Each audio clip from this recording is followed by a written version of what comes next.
Cup and the Olympics are widely considered the two most inclusive sports events in the world, but that may not be true for every nation when those events come around in 2026 and 2028. June 4th, 2025 may go down as one of the most controversial dates in modern sports diplomacy. On that day, President Donald Trump signed Proclamation 10,949, reinstating and expanding travel restrictions on what his administration labeled as high-risk countries with inadequate vetting systems. Under this renewed policy, citizens from 12 countries, including Iran, Libya, Somalia, Sudan, Afghanistan, Yemen, and Syria, are completely banned from entering the United States. An additional 7 nations, like Venezuela, Cuba, and Nigeria, face partial restrictions that significantly limit who can cross U.S. borders. The administration maintains that this is a matter of national security. But the context this time is very different, and the global response reflects that. Why? Because just 1 year from now, in 2026, North America is set to host the biggest sporting event on the planet, the FIFA World Cup.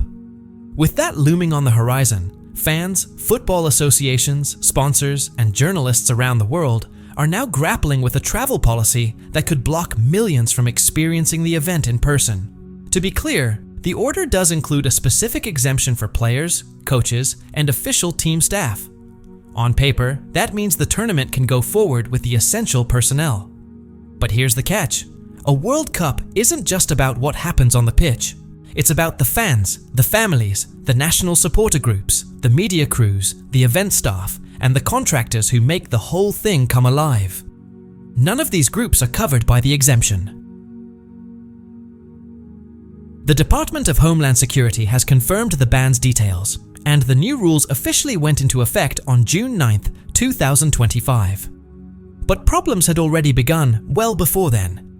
In many countries, not part of the US visa waiver program, wait times for visitor visas were already spiraling out of control.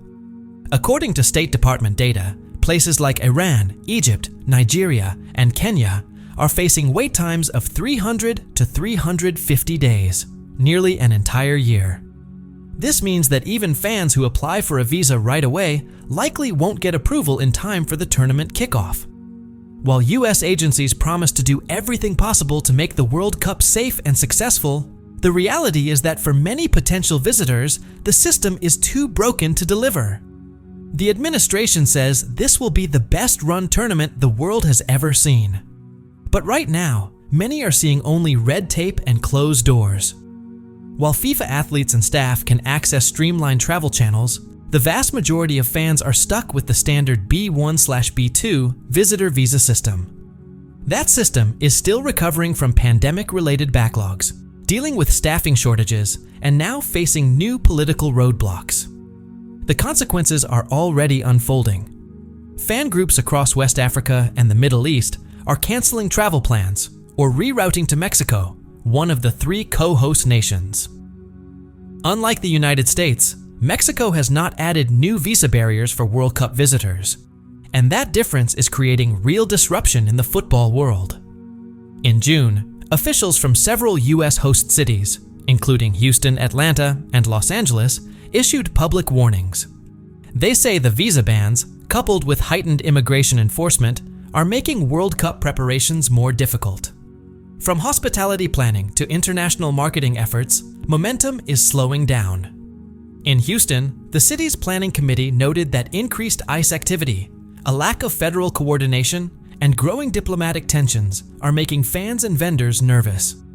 Local tourism groups share those concerns. In cities expecting large numbers of visitors from the affected countries, hotel and restaurant bookings are already stalling. For athletes, there's a federal game plan. For fans, nothing. As one Texas tourism executive bluntly said on June 17th, "We're hosting the world's biggest event, but we're not letting the world in." Perhaps the most striking example of this contradiction is Iran. The Iranian national team has already qualified for the 2026 World Cup. Thanks to the athlete exemption, their players, coaches, and officials can enter the US. But their fans can't. Even if Iranian fans manage to get match tickets, they'll still be denied entry under US law. The proclamation makes no exception for sports spectators. Behind the scenes, organizers are already working on damage control. Leaked internal memos suggest that some of Iran's matches may be moved to Mexico in order to avoid public outcry. While that might help limit bad press, it also raises bigger questions about fairness, consistency, and the responsibilities that come with being a host nation. Iran may be the most obvious case, but it's far from alone. Fans across Africa, the Middle East, and Asia, regions that form the cultural heartbeat of world football, are running into the same problems. In countries with full bans, there's no legal way in. In others, the long visa wait times make travel nearly impossible. This could deal a serious blow to the World Cup's economic impact. Back in 2022, fans from Africa and the Middle East spent hundreds of millions of dollars in Qatar on flights, accommodations, merchandise, and sponsorships. In 2026, that stream of revenue is at risk, not because people don't want to come, but because the policies won't let them. FIFA so far has said nothing. No comment on the bans. No statements on access or diplomatic tension. But silence isn't always a sign of confidence. It can just as easily signal discomfort. Leaked reports show that FIFA officials are increasingly concerned about reputational fallout, especially in African and Middle Eastern markets, where passion for the sport runs deep. Some national fan associations are even exploring legal challenges, arguing that the United States has a responsibility as host to provide reasonable access for spectators. It's a tricky balancing act. On one hand, there are the contracts, sponsorships, and partnerships with the US government. On the other hand, there are millions of fans around the world watching a global event slowly become filtered through a political lens. The 2026 World Cup was supposed to be a celebration of unity. But unless things change, it risks becoming something else entirely. A tournament shaped more by exclusion than inclusion. The US Travel Association had initially estimated that the 2026 World Cup could attract over 5 million international visitors. But with sweeping travel bans and massive visa delays now in place, a huge portion of those potential tourists are essentially shut out. The impact is already visible. Major hotel chains in host cities have started lowering their forecasts, and airlines are adjusting their routes accordingly. Businesses across the hospitality industry that had reserved rooms and services specifically for the tournament are now dealing with cancellations and no-shows. And this isn't just a sports issue, it's an economic one. Billions of dollars in travel-related revenue are now at risk of vanishing. Even sponsors aren't untouched. Global brands like Adidas, Coca-Cola, Visa, and Qatar Airways have massive customer bases in exactly the regions now facing full entry bans or year-long visa waits.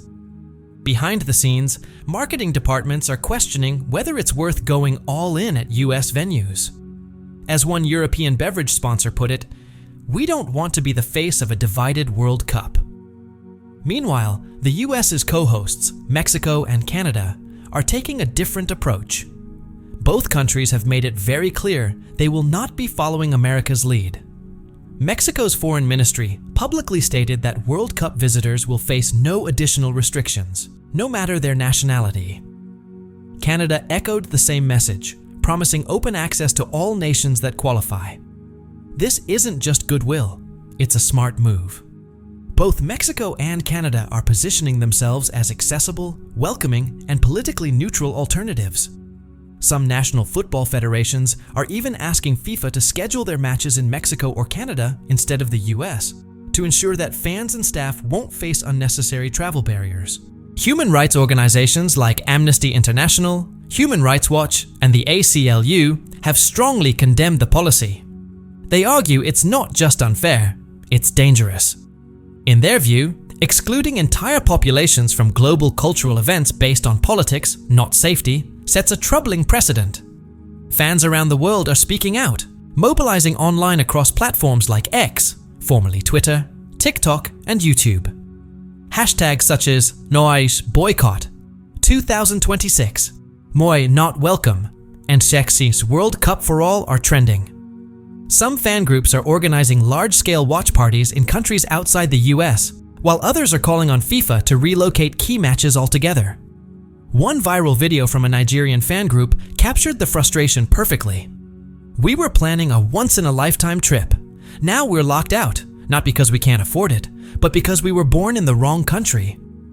Even as the stadiums go up and tournament logistics move forward, the core idea of open access, the foundation of global sport, is under serious strain. When fans, journalists, and families are treated as potential threats, the consequences ripple far beyond the World Cup. It erodes trust in the US as a host for any future international event. Because at the heart of this controversy isn't just a football tournament, it's about the message the US sends when it says it's hosting the world, but then shuts the door on millions.